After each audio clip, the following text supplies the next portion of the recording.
بسم اللہ الرحمن الرحیم۔ بحیثیت مسلمان ہمیں یہ کسی صورت برداشت نہیں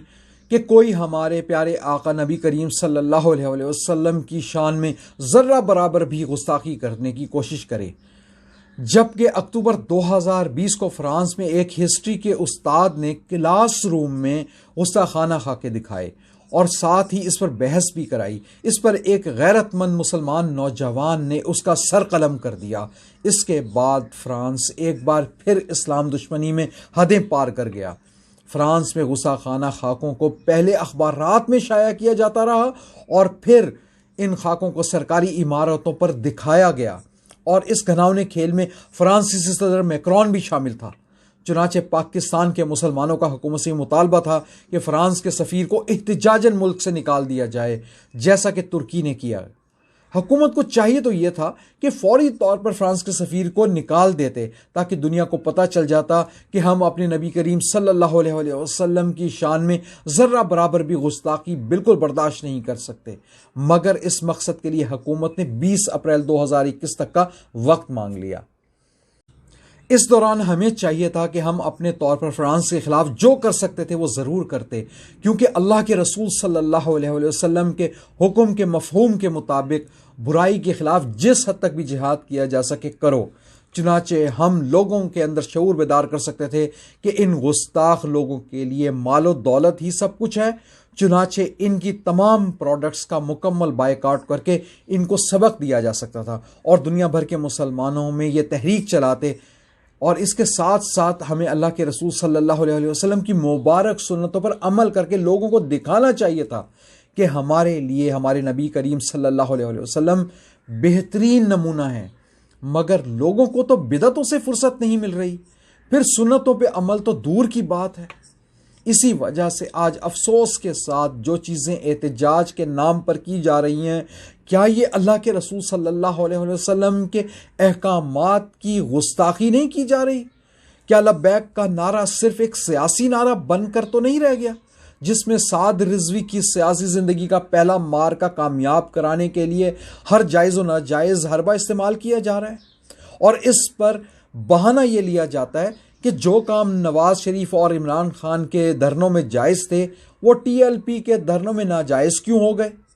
اس کا جواب یہ ہے کہ جس مقصد کو سارے مسلمان اپنے ایمان کا معاملہ سمجھتے ہیں، اس کو سیاسی پارٹیوں کی گندی سیاست سے جوڑنا ہی غلط ہے۔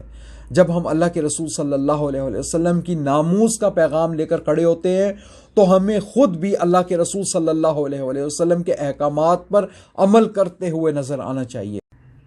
مگر افسوس، یہ نام نہاد عاشق احتجاج کے نام پر فرانس اور دنیا کو یہ پیغام دینے کی کوشش کر رہے ہیں کہ فرانس والو،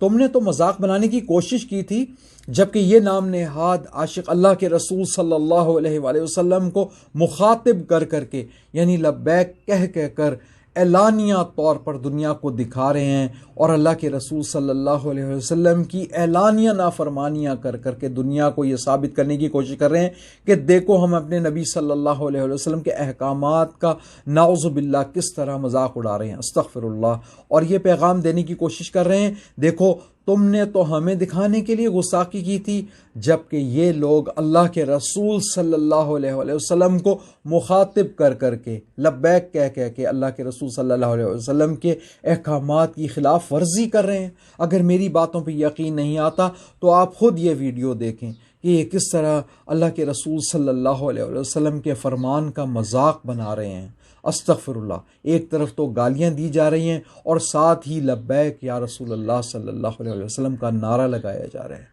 کیا یہی اللہ کے رسول صلی اللہ علیہ وسلم کا پیغام تھا جس کو تم لوگ دنیا میں عام کرنے کی کوشش کر رہے ہو؟ حملہ ہو گیا، سنیے اب بڑھ گیا پین لانے نہ دینو کہتا تھانے اندر پین دا پھتا لائی دا نکلو بات تو ڈی پین لانے مارا ہم مردگی ادھر پین بڑی لانے آواز دے رہے نکلو بات سنیے بارو لبیک یا رسول اللہ بارو نکلو۔ آپ نے سنا اور دیکھا کہ کیا وہ پولیس والے گستاخ ہیں جن کے تھانوں پر پتھراؤ کر کے گالیاں دی جا رہی ہیں، اور گالیوں کے بعد یہ لوگ کس طرح گستاخی سے اللہ کے رسول صلی اللہ علیہ وسلم کو مخاطب کر کے لبیک یا رسول اللہ صلی اللہ علیہ وسلم کہہ رہے ہیں، گویا اللہ کے رسول صلی اللہ علیہ وسلم کے سامنے زبان درازی کرتے ہوئے کہہ رہے ہیں کہ یا رسول اللہ صلی اللہ علیہ وسلم، آپ نے تو ہمیں گالیاں دینے سے منع فرمایا تھا، مگر ہم اپنے ہی بے قصور مسلمان بھائیوں کو نہ صرف سر عام گندی گالیاں دے رہے ہیں بلکہ ان پر تشدد بھی کر رہے ہیں، اور آپ صلی اللہ علیہ وسلم نے جو ہمیں حکم فرمایا تھا ہم اس کی خلاف ورزی کھلا دنیا کو دکھا کر رہے ہیں، اور نام بھی آپ صلی اللہ علیہ وسلم کا لے رہے ہیں۔ استغفر اللہ۔ اور یہ ظالم فرانس والوں کی گستاخی کی رہی صحیح کسر بھی پوری کر رہے ہیں۔ ان پولیس والوں کا قصور صرف اتنا تھا کہ یہ لوگ اپنی ڈیوٹی دیتے ہوئے امن و امان بحال کرنے کی کوشش کرتے ہیں، جبکہ ان کو مرزائی کہا جا رہا ہے۔ اور کیا کسی کلمہ گو مسلمان کو اس طرح کفر کا الزام لگانا یہ جائز ہے؟ یہ بھی تو اللہ کے رسول صلی اللہ علیہ وسلم کی کھلا نافرمانی ہے۔ یہ لوگ احتجاج کی آڑ میں پولیس سے کیا اپنا ذاتی انتقام تو نہیں لیتے ہوئے نظر آ رہے؟ اللہ کے رسول صلی اللہ علیہ وسلم نے تو فرمایا تھا کہ راستوں پر مت بیٹھو اور راستے پہ گزرنے والوں کو ان کا حق دو، جبکہ قانون نافذ کرنے والے ادارے اللہ کے رسول صلی اللہ علیہ وسلم کے حکم کی تعمیل کروانے کے لیے اپنا فرض ادا کر رہے ہیں، مگر نام نہاد عاشقوں نے اللہ کے رسول صلی اللہ علیہ وسلم کا حکم ماننے سے انکار کرتے ہوئے پولیس والوں پر الٹا ظلم و تشدد کیا۔ کیا یہ پولیس والے گستاخ تھے یا ان کے گھر والے گستاخ تھے؟ اور جن کے گھر والے بیچارے ان پولیس والوں کو مار کھاتے ہوئے اور قتل ہوتے ہوئے دیکھ رہے ہوں گے، ان کے دلوں پر کیا گزر رہی ہوگی؟ ذرا یہ سوچیں۔ آپ لوگوں کو پولیس والوں سے لاکھ اختلافات ہو سکتے ہیں، پولیس والوں میں بہت سی غلطیاں ہو سکتی ہیں، مگر اس وقت آپ جس کاز کے لیے، جس مقصد کے لیے کھڑے ہوئے ہیں وہ انتہائی عظیم ہے۔ اس مقصد کے اندر آپ کسی بھی طرح اپنے آقا محمد رسول اللہ صلی اللہ علیہ وسلم کے احکامات کی خلاف ورزی نہیں کر سکتے۔ اللہ پاک نے قرآن میں فرمایا کہ ایک انسان کا قتل پوری انسانیت کا قتل ہے، اور اللہ کے رسول صلی اللہ علیہ وسلم نے تو فرمایا المسلم من سلم المسلمون من لسانہ و یدہ، کہ مسلمان وہ ہے جس کی زبان اور ہاتھ سے دیگر مسلمان بچے رہیں، یعنی ان کو کوئی تکلیف نہ پہنچے۔ جبکہ یہ نام نہاد عاشق اللہ کے رسول صلی اللہ علیہ وسلم کو مخاطب کر کے ڈٹائی سے ایک مسلمان کو قتل کرتے ہیں اور کہتے ہیں کہ لبیک یا رسول اللہ صلی اللہ علیہ وسلم، جیسا کہ یہ کہنے کی کوشش کر رہے ہوں کہ اللہ کے رسول صلی اللہ علیہ وسلم، آپ نے تو ہمیں حکم دیا تھا کہ کسی دوسرے مسلمان کو زبان اور ہاتھ سے بھی تکلیف نہ دو، مگر یہ تو کھلا فرانس کو پیغام دے رہے ہیں کہ دیکھو ہمارے لیے ہمارے نبی صلی اللہ علیہ وسلم کے حکم کی نعوذ باللہ یہ حیثیت ہے۔ استغفر اللہ۔ کیا یہ کھلی گستاخیاں نہیں؟ کیا یہ جان بوجھ کر اللہ کے رسول صلی اللہ علیہ وسلم کی شان میں خود ہی گستاخیاں نہیں کرتے نظر آ رہے؟ اللہ کے رسول صلی اللہ علیہ وسلم نے تو حجۃ الوداع میں فرمایا تھا کہ کسی مسلمان کا جان اور مال دوسرے مسلمان پر حرام ہے، مگر ان ظالموں نے اللہ کے رسول صلی اللہ علیہ وسلم کے اس آخری فرمان کو بھی نعوذ باللہ نظر انداز کر دیا، اور مسلمانوں کی جان اور مال کو جلا کر اللہ کے رسول صلی اللہ علیہ وسلم کے اس احکام کو نعوذ باللہ مذاق بنا دیا، نعوذ باللہ، استغفر اللہ، اور لوگوں کی جان و مال کو اور غریبوں کی پراپرٹی کو، رکشوں کو، موٹر سائیکلوں کو جلا دیا۔ یہ لوگ بیسیکلی عوام کی ملکیت جو پولیس کی گاڑیاں تھیں ان کو جلا دیا انہوں نے۔ کیا انہوں نے اللہ کے رسول صلی اللہ علیہ وسلم کی کھلا نافرمانی نہیں کی؟ انا للہ و انا الیہ راجعون۔ اور دوسری طرف فرانس ان پر ہنس رہا ہے اور خوش ہو رہا ہے کہ وہ اپنی چالوں میں کامیاب ہو گیا۔ فرانس خوش ہو کر ٹویٹ کر رہا ہے، طنزیہ طور پہ کہہ رہا ہے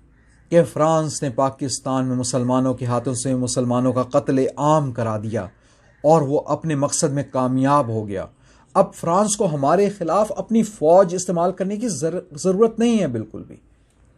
اللہ اور اللہ کے رسول صلی اللہ علیہ وسلم نے تو سفید بالوں کا بہت حیا کیا ہے، جبکہ ان لوگوں نے نابالغ لڑکوں کے ہاتھوں میں ڈنڈے پکڑا کر، بزرگوں کے گریبان پکڑوا کر ان کو ذلیل و رسوا کروا دیا۔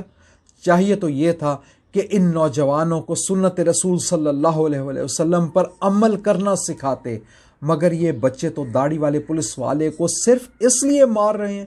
کیونکہ وہ اپنا فرض ادا کر رہا ہے، مگر یہ لوگ ان ناپختہ ذہنوں سے بڑے چھوٹے کا احترام ختم کر کے اپنے سیاسی مقاصد کے لیے ظلم و تشدد کی تعلیم دے رہے ہیں۔